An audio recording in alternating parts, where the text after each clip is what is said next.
welcome back to the channel. Thanks for joining. Today I wanted to just run through a quick update on the Supra and talk about what's happening with the engine and what is going to replace it, because this is the NA engine. It's pretty good.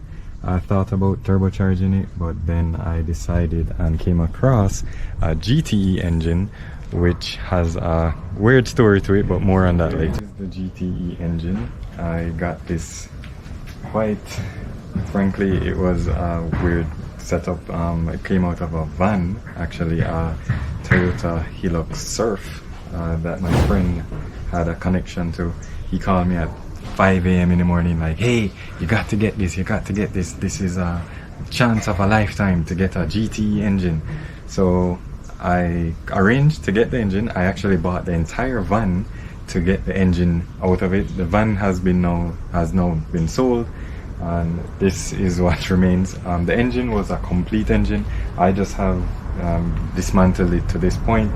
The head is off. I removed all the cams and everything, all the cam gears, but I did replace all the freeze plugs with Powerhouse Racing freeze plugs. They were very easy to install.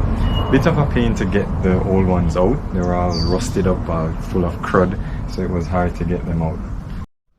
So here are the freeze plugs. All of them were in a kit. It wasn't too bad in terms of price. There's one at the back here of the engine, as you can see there, and then out the other side, all Powerhouse Racing. Very easy to install. They weren't too bad, as I said before. I just made sure to put some silicone around the edges here to ensure that they don't leak.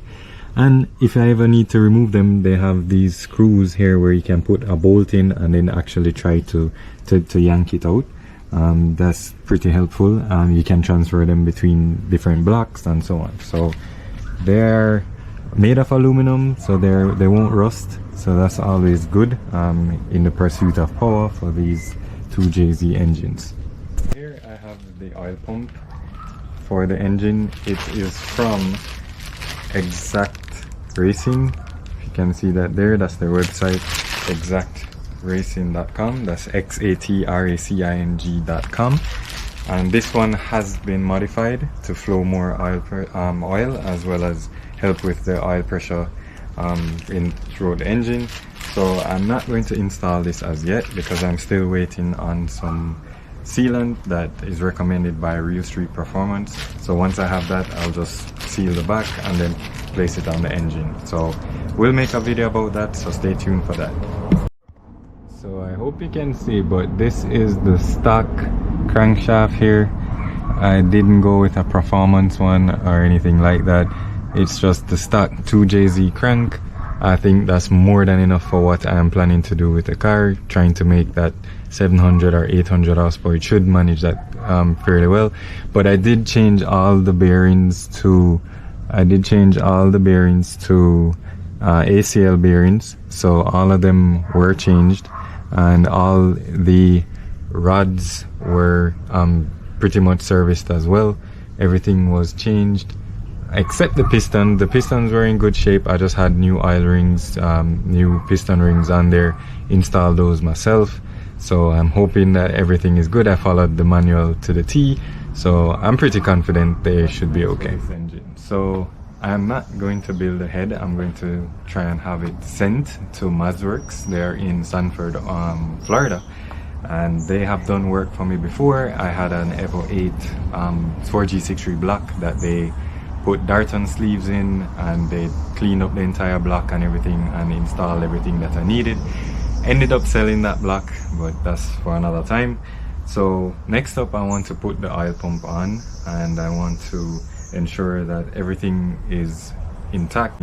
The goal for this Supra is not 1,000 horsepower or over 1,000 horsepower. It's more, you know, in between, so like 700 to 850, somewhere about there, I'd be very happy with, especially with me building the engine myself.